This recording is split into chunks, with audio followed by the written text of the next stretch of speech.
One of the most overlooked but fascinating aspects of Watch Dogs 1 is the role of the cOS mobile app and its function as both a narrative and gameplay device outside of the urban environment. While most players associate Aiden Pearce's hacking primarily with Chicago's urban infrastructure, the mobile app reveals how Bloom's surveillance ecosystem extends even into semi-rural or industrial outskirts, tying the story together in subtle ways. The app allows Aiden to hack traffic lights, cameras, and personal devices, but it also gives detailed access to the lives of people who, on the surface, seem unconnected to major crimes. Even in areas like Pawnee or the highways between districts, the app identifies NPCs' occupations, debts, medical conditions, and criminal records, demonstrating that cOS's reach is not limited to city blocks. The implication is clear. Bloom has built a network that surveils and categorizes humans wherever there is infrastructure to support it, and the mobile interface shows us the human cost of this constant observation. What makes the app particularly interesting is how it blends convenience with ethical tension. Aiden can use it to find opportunities for profit, manipulate events, or avoid danger, but each use also reinforces the sense of being part of a system that reduces people to data points. Unlike the more static urban cameras, the mobile app allows for real-time dynamic decision-making. You can see a truck carrying contraband, identify the driver's habits, and manipulate traffic lights to create a crash or distraction. This level of control extends beyond digital convenience. It forces players to confront the morality of surveillance. The app doesn't just observe, it empowers users to intervene in ways that can be lethal, financially beneficial, or socially manipulative. Even though this is framed as fun gameplay, the narrative undercurrent warns us about the consequences of giving individuals this kind of omniscient power. Another layer is the hidden data streams accessible through the app. Occasionally, players can intercept emails, read private messages, or uncover hidden recordings that hint at Bloom's experiments on predictive policing and behavioral analysis. These elements aren't required for the main story, but they build a compelling picture of the corporate mindset. Efficiency, control, and profit take precedence over human life or privacy. It also highlights a contrast between highly monitored areas and neglected zones. In cities, the app's data flows smoothly, revealing detailed patterns. But in outlying regions like Pawnee, the app shows gaps, corrupted feeds, and inaccessible nodes. These glitches are not accidental. They reinforce the narrative that surveillance isn't universally protective, but selectively applied based on utility and cost.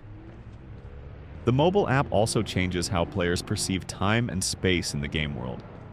Instead of relying solely on physical presence, Aiden can manipulate distant locations, observing events before deciding to intervene.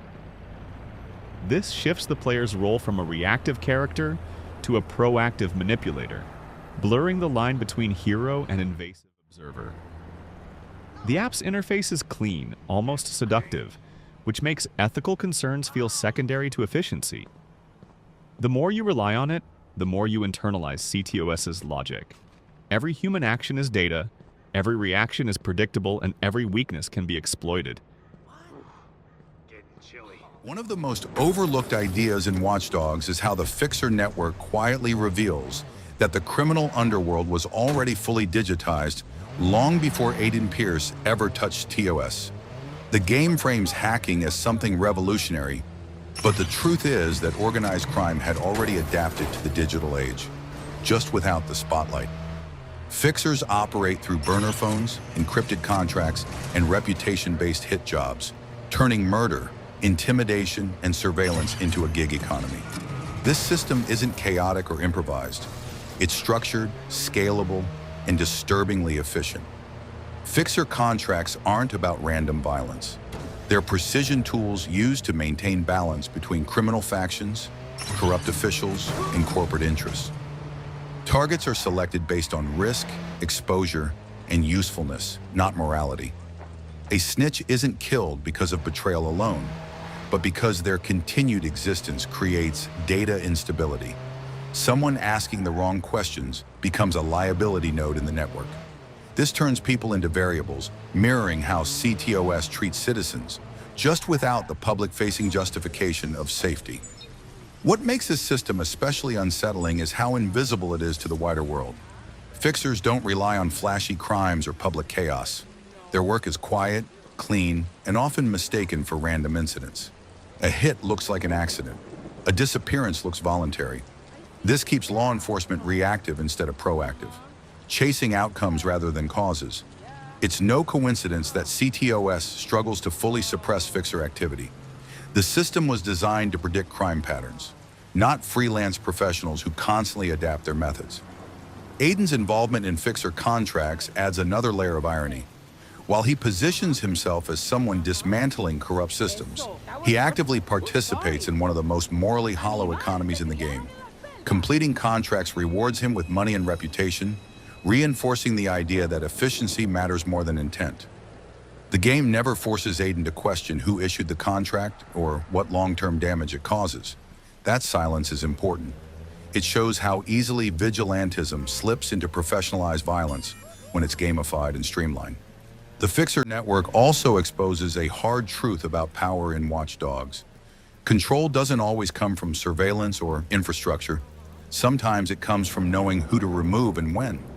Fixers don't need citywide access or predictive algorithms. They rely on human intelligence, digital communication, and trust built through fear.